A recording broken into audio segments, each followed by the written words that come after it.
तारीख 5 जून 1992। सिनेमाघरों पर नई फिल्म लगी।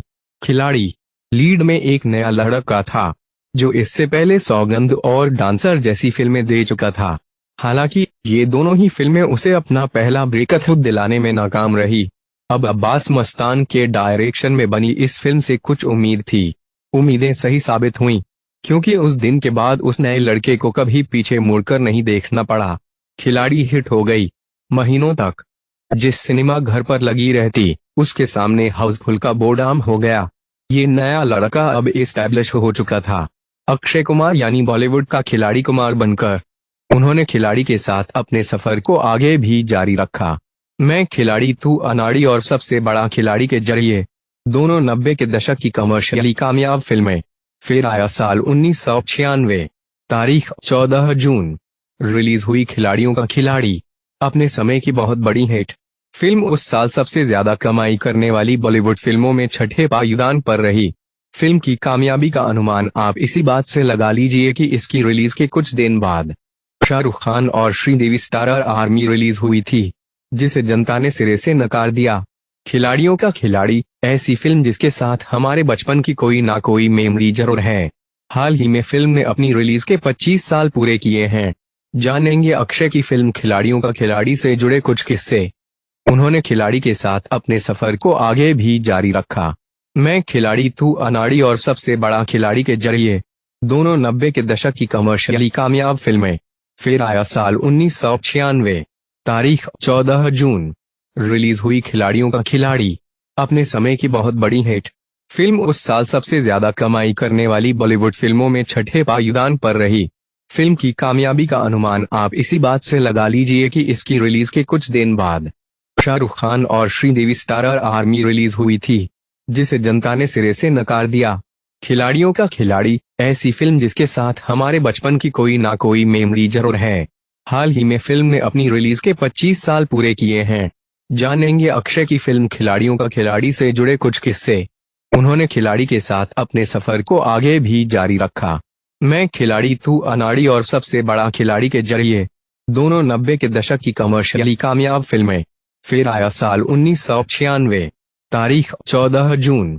रिलीज हुई खिलाड़ियों का खिलाड़ी, अपने समय की बहुत बड़ी हिट फिल्म। उस साल सबसे ज्यादा कमाई करने वाली बॉलीवुड फिल्मों में छठे पायदान पर रही। फिल्म की कामयाबी का अनुमान आप इसी बात से लगा लीजिए कि इसकी रिलीज के कुछ दिन बाद शाहरुख खान और श्रीदेवी स्टारर आर्मी रिलीज हुई थी, जिसे जनता ने सिरे से नकार दिया। खिलाड़ियों का खिलाड़ी ऐसी फिल्म जिसके साथ हमारे बचपन की कोई ना कोई मेमोरी जरूर है। हाल ही में फिल्म ने अपनी रिलीज के 25 साल पूरे किए हैं। जानेंगे अक्षय की फिल्म खिलाड़ियों का खिलाड़ी से जुड़े कुछ किस्से।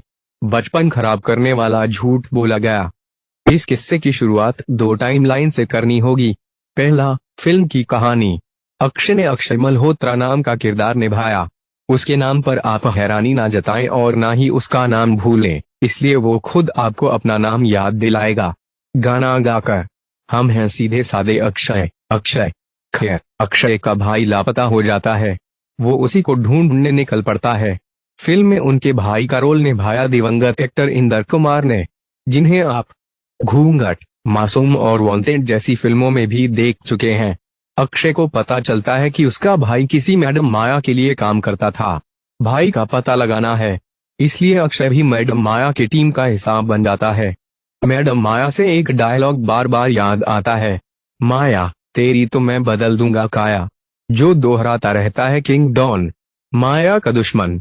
मैडम माया और किंग डॉन इलीगल तौर पर अंडरग्राउंड रेसलिंग करवाते, जहां दोनों पक्षों से फाइटर्स लड़ते। अक्षय माया का खास फाइटर बन चुका होता है, इसलिए माया की तरफ से वो लड़ता है। किंग डॉन की तरफ से हाजिर होते हैं अंडरटेकर, करीब 6 फुट का गोरा मुस्टंडा, जिसका चेहरा उसके बालों से ही ढका रहता है और जो बीच बीच में पंगा बोलता रहता है। खैर, अक्षय और इस अंडरटेकर की लड़ाई चलती है, खूब उठापटक, और अक्षय लास्ट में जीत जाता है। अब कट टू दूसरी टाइमलाइन, साल 1994 की WWF। WWF हमारे बचपन का सबसे बड़ा टाइम पास। WWF के प्लेयर अंडरटेकर गायब हो जाते हैं, जिन्हें स्टोरी लाइन में मृत घोषित कर दिया जाता है। शो की भाषा में बोलें तो अंडरटेकर कई बार मरकर लौट आते थे। खैर, अंडरटेकर गायब हैं, वो भी पिछले 8 महीनों से। किसी को नहीं पता कि वो कहाँ हैं। इसी बीच टेड डिबियासे, जो खुद एक रेसलर हैं, एक दावा करते हैं कि मैं अंडरटेकर को वापस लेकर आऊंगा। अपने साथ एक रेसलर को लेकर आते हैं जो हूबहू अंडरटेकर जैसा दिखता है। आगे बढ़ने से पहले एक जरूरी बात, अंडरटेकर किसी का असली नाम नहीं। अंडरटेकर नाम के किरदार का लाइसेंस WWE के पास है। जिन्हें हम असली अंडरटेकर कहकर पुकारते थे, उनका नाम मार्क कैलावे था। हालांकि टेड जिस अंडरटेकर को लेकर आए, वो असली नहीं था। उसका नाम था ब्रायन ली। ऐसा किया गया ताकि अंडरटेकर वर्सेस अंडरटेकर की स्टोरी लाइन रची जा सके।